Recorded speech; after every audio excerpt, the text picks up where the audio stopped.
2026 looks like it's going to be the most tumultuous, geostrategically significant and dangerous year since the fall of the Soviet system and the fall of the Berlin Wall. The whole world is in upheaval.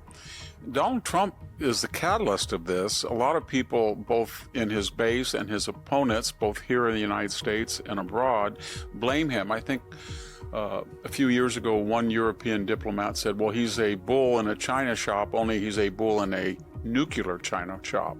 Maybe, maybe not. But let's just review what's taking place right now.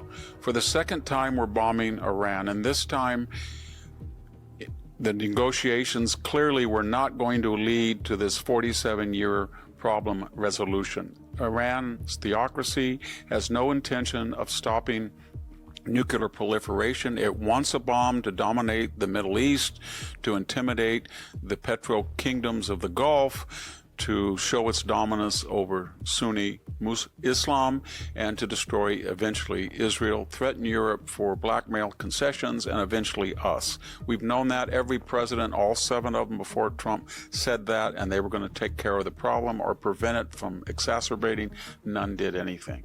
Trump tried to negotiate, take out the nuclear facilities, and then he learned that they were still trying to, after the bombing, restore them, expand their Russia, North Korean, Chinese ballistic missile force, ensure that nobody, they had such deterrence that nobody would dare attack them again, and Trump did. And this time his plan is to remove either now or so detrite the theocracy that it would erode in the next few months by a popular uprising, or maybe have a Venezuela solution. And barring that, at least make it inert militarily. This follows the Maduro, what do we call it, kidnapping coup.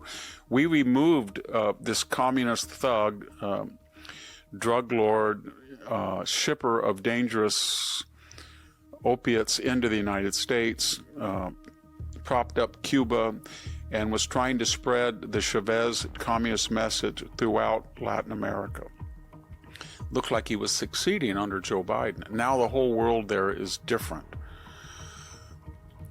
Venezuela doesn't have Maduro. It has a strong government in the sense that they will keep order, and maybe they will have transitions to democracy. We hope so, but they are terrified of the United States that removed their government and told them they put the oil on the world market, they reform their economy, they get the Chinese out, and they will have a bright future.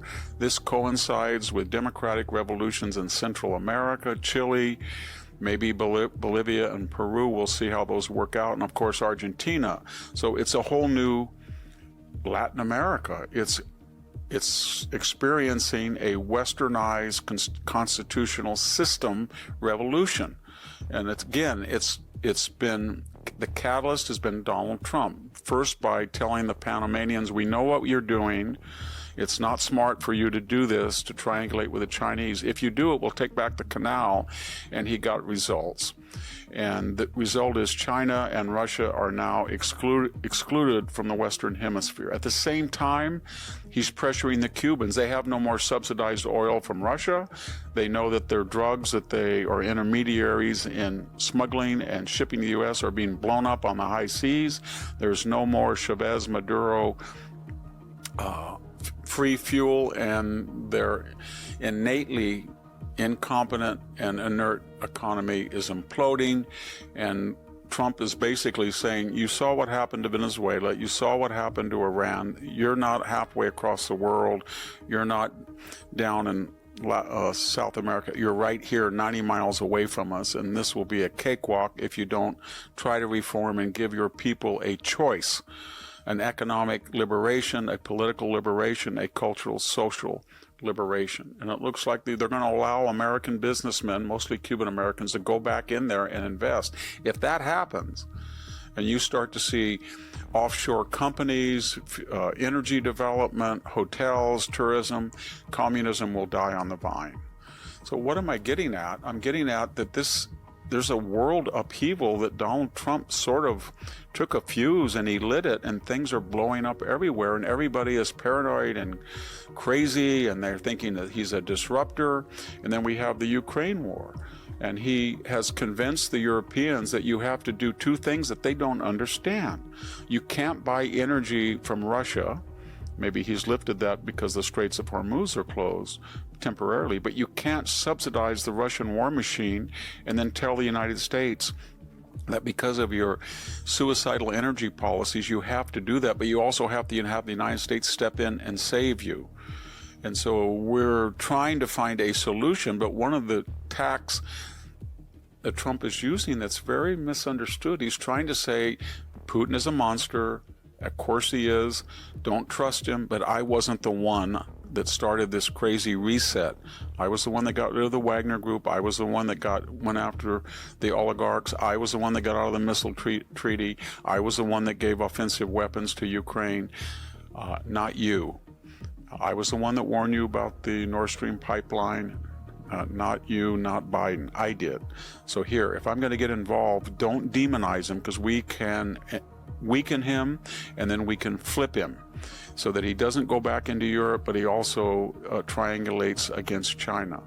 So what I'm getting at, if that happens, and you see a different government in Cuba, Venezuela, and a tidal wave of reform in Latin America, where at the same time you get rid of the 47-year cancer in the Middle East for which American troops have been based, take away the Iranian theocracy, and there's not going to be 200 bases, 200 installations of Americans in Syria and Iraq.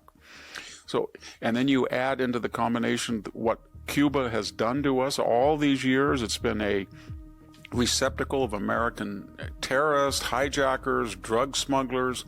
At one time, remember, it was going to base nuclear weapons from Russia pointed at us, the Cuban Missile Crisis of '62. It's just been a headache. If you could solve all of those things in 1 year, it would be unheard of. It would make Reagan's achievement of destroying the Soviet Union, although it fell during his successor, George H.W. Bush, it would look minor in comparison almost.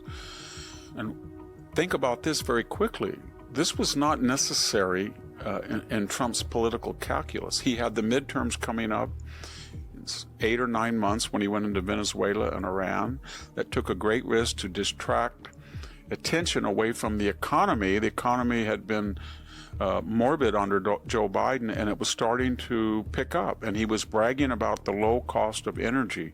If you're just a political animal, what you don't do right before the midterms is go into two of the largest oil producing countries in the world, and for the short term at least ensure their oil is going to be reduced. And yet he took that risk. And more importantly, he knows how Europe feels about it. Europe is so touchy because they have ruled out basically producing their own natural gas, their own oil. They're very reluctant to follow the French example of nuclear power, and the result is they're very dependent on imported oil, and they're whispering in Trump, don't do this, don't be disruptive. So he's got a problem with this. And then the MAGA base, remember, says no optional wars abroad. And Trump is trying to say, well, these are using air power. I haven't used ground troops. This is not Afghanistan. These are going to be short-term solutions to long-term problems. And in the future, if we're successful, there will be fewer Americans abroad because we'll have a greater number of American allies and friends who will be consensual. They'll be ruled by consensual governments. They'll have free economies. And more importantly, they will have a different attitude or view of the United States, not one as a reluctant weakling or unarmed or a Joe Biden, Barack Obama appeaser, but somebody who's very unpredictable but follows up what he says, and they will be more likely to respect and join us. Strength radiates friendship, weakness repels it. Finally, again, I think we misunderstood what's going on. There are disruptions all over the world, but 3/4 of them are reaching a consensus, an end, some type of resolution one way or the other. I don't know how they're all going to turn out, but there's a good chance they could turn out with the United States in a preeminent position that we haven't seen at least since World War II. What is it with the fickle Europeans? I know that they have different interests than ours, but we're both Western entities. You think that we'd be more collaborative on the the effort to disarm and denuclearize Iran. But a lot of strange things are happening. The traditional use of the Diego Garcia critical air base in the Indian Ocean, run by the British, but often leased to us and allowed us to have a very valuable base for our long-range bombers. The British initially refused to allow us to use it, and then only under conditions that it be used for defensive purposes. I don't know what that means, but I think they forgot the 1982 Falklands War. They were in big trouble going all the way across the world to attack a country in the Western Hemisphere. We were trying to be on friendly relationships so that they wouldn't join the other communist nations. And of course, we offered them 2 million gallons of gasoline. We offered them the use of a carrier if they needed it. We gave them sophisticated intelligence. Without the United States' help, they would have had a very hard time retaking it. So what's happened? And then Spain has said that we can't use at all the NATO base there in Spain. Macron in France and Merz in Germany have also said they've expressed reservations. Trump is now trying to say, we're using all of our assets to disarm this common threat to the West. Could you just send a few ships to help us, patrol the Straits of Hormuz? And they're reluctant. This gets back to the United States, who pays an inordinate amount of the NATO budget, and it keeps having to, to hearken, hammer, please defend yourself. We're here to help you, but we're across the ocean 3,000 miles away, and this is in your interest. And this is the third time Vladimir Putin invaded Ukraine. So don't they have a fear of Iran? I mean, there was a joint missile defense project. Obama canceled it in that infamous quid pro quo hot mic conversation where he made a deal with the Russians to give him space so he could get reelected. He would dismantle the Czech and Polish project to have missile defense. That was primarily for the protection of Europe. The United States was going to pay a great deal of it, protection from Iran. So what's going on? What explains this European schizophrenia that they want to be an ally, but they don't want to be an ally? They are scared to death of a nuclear Iran, but they don't want to do anything about it. They want the United States to handle it, but they want the United States to handle it and keep them out of it. But most of their oil comes from the Middle East or North Africa, so they are adamant that they want the supplies reliable. They want the Strait of Hormuz open. They want the United States to ensure that. They want the United States to clear the Red Sea of Houthi attacks. We know all that, but they're not there when we need them at all, and a very reasonable request. And so why is this? Well, I think there's a lot of reasons. I think they've made some disastrous internal and external choices in their policies. First of all, Germany has 16% of its population are immigrants that weren't born in Germany. The vast majority of them are unassimilated, unacculturated, unintegrated Muslims. Many of them, or most, under the Angela Merkel policy. She was the German version of Alejandro Mayorkas, who opened the border and pretty much enacted this destructive policy. In other countries, it's 6 to 10 to 12%. But the key is there's a force multiplier of these open border illegal immigration policy, and that is the Muslim communities that immigrate are more radical often than the countries they left that were radical enough. They don't want to be part of the West. They feel that their birth rate and their increased immigration will soon swamp these European governments, and the European governments are terrified of them. So on key issues of concern to the West, to emasculate Iran, they're afraid to say anything. And they're afraid to express support for Israel, because these internal populations within the continent will turn on them, or they won't get their votes. The second disastrous policy was green energy.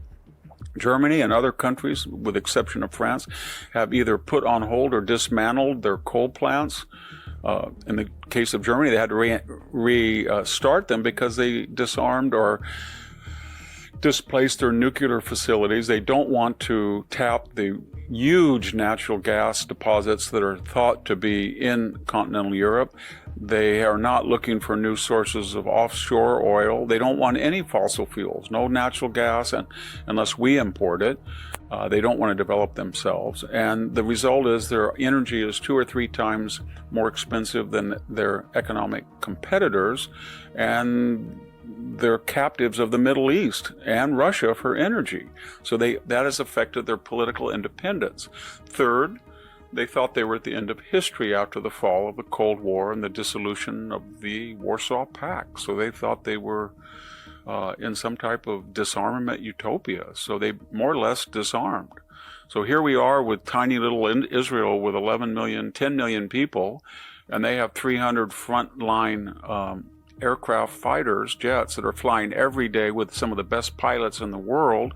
And they have more fighters than our key trio of NATO partners, more than Germany, more than France, more than Great Britain. Of course, we know about European fertility. Ours is bad enough at 1.65. Theirs is down to 1.3 and 4 in some countries, and 1.1. There's been a new credo in Europe that you're not going to have children. The good life is too precious. Why waste it raising children? And of course, socialism is not sustainable. They have this huge socialist safety net, which is exacerbated by millions of impoverished Middle East people coming in illegally who demand entitlements and sort of threaten their host. And they're not very gracious immigrants. And you put it all together and you get European schizophrenia. And what is that schizophrenia? It's quietly whispering to the United States, help us, help us. You've got to make sure that Russia doesn't go further west in Ukraine. When are you going? All 7 presidents before you, Mr. Trump, they've all worried about the Iranian nuclear ballistic missile crisis. We're closer than you are. We can't keep appeasing them. They hate us as much as they hate you. Who is going to do something? Please, Mr. President. And then publicly, oh, we're very disturbed. This is very disturbing. This is very dangerous. I don't think that we really want to be actively a participant.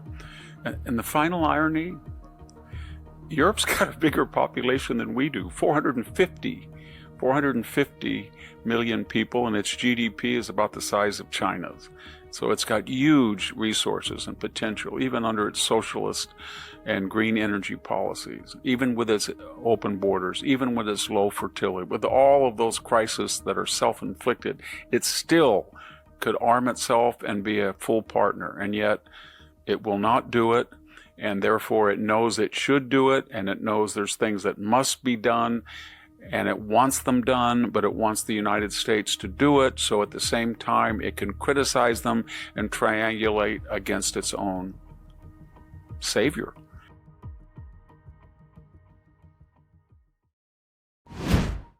If you enjoyed today's video on Anonymous Official, leave a like and subscribe if you haven't done so already. Thanks for watching and sticking with us.